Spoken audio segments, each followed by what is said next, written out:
Владимир Леонидович вышагивает бодрой и уверенной походкой. Успевает еще и пошутить. Собрался на торжественный концерт. Сам живет в Ижевском районе. Приехал, как особо отмечает, не подлечиться, а пообщаться с такими же, как он, фронтовиками. Вспомните былые годы. А ведь, казалось бы, возраст через год исполнится 100 лет. Меня 3 года не брали в армию, и из-за роста не хватало. А в феврале 42 года призвали.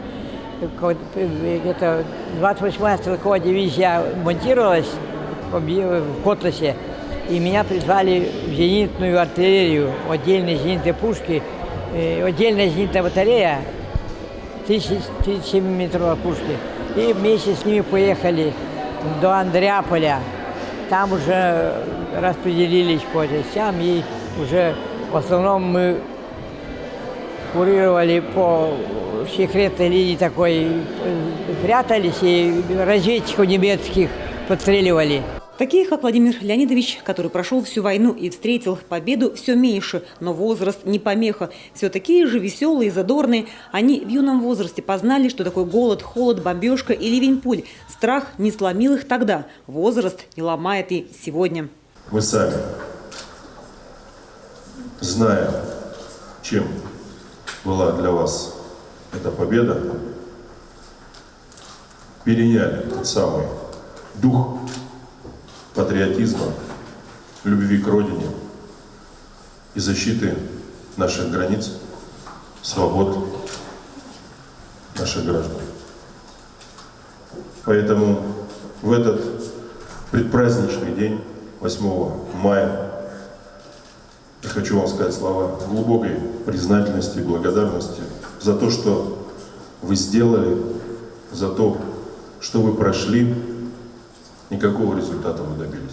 На встречу вновь звучат фронтовые песни. Ветераны, как и тогда, в свои юные годы дружно и весело подпевают, оттачивают слово. А еще звучат стихи тех, кто не помнит своих отцов, но помнят и чтят их память, их подвиг.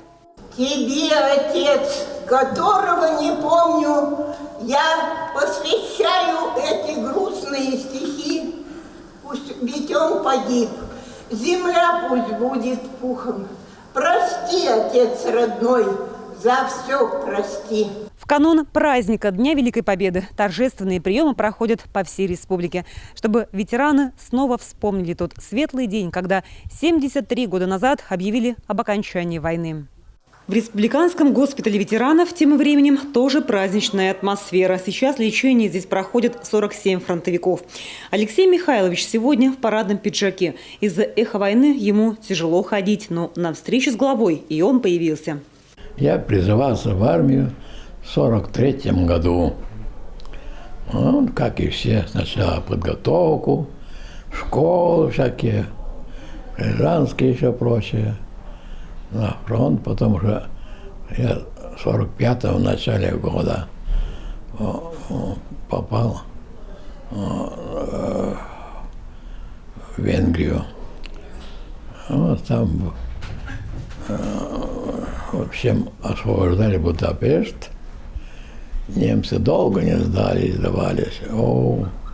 А укрепились они, тут, наверное, месяцев 8 они оборонялись. И во время одной из высадок, я десантник-парашютистом был, повредил позвоночник. Сергей Гапликов поздравил ветеранов с наступающим праздником, выслушал их пожелания и просьбы. Войну как-то мы, бог с ней, закончили. По зернышку сбирали, еще все для армии давали. Война кончилась. С 1953 года я здесь в Коми. И работал почти до 2000-го. Все в Печорстрое. Сколько дорог перестроили, сколько жилья, и такие мастерские, все такое. Даже и в Воркуте бывало, где только не переездил. Ага. Вам, конечно, просьба позаботиться немного об этом. Сколько там нам осталось жить, о стариках хоть немножко там дать им. Большое вам спасибо. Да, пожалуйста. Я вас благодарю. Да, пожалуйста. Хотя человек помог мне сюда попасть. Да, все нормально. Большое спасибо. Вам всего хорошего. Спасибо. И вам. Работы. Спасибо. Заботятся о почетных гражданах республики здесь достойно. Оборудование постоянно обновляется, открываются новые кабинеты, а персонал общительный и профессиональный. Комната отдыха и даже небольшая молельня. К празднику Великой Победы в 2017 году посетил глава госпиталя. Ему показали зал ЛФК, лечебной физкультуры, где мы только начинали. Но были предложения со стороны больных, и глава нам поручил его оснастить и приобрести ряд оборудования.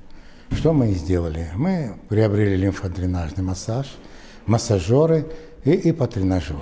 В планах госпиталя приобрести лыжи для пациентов, ведь лечение здесь проходят не только ветераны Великой Отечественной, но и Чечни, Афганистана и Сирии.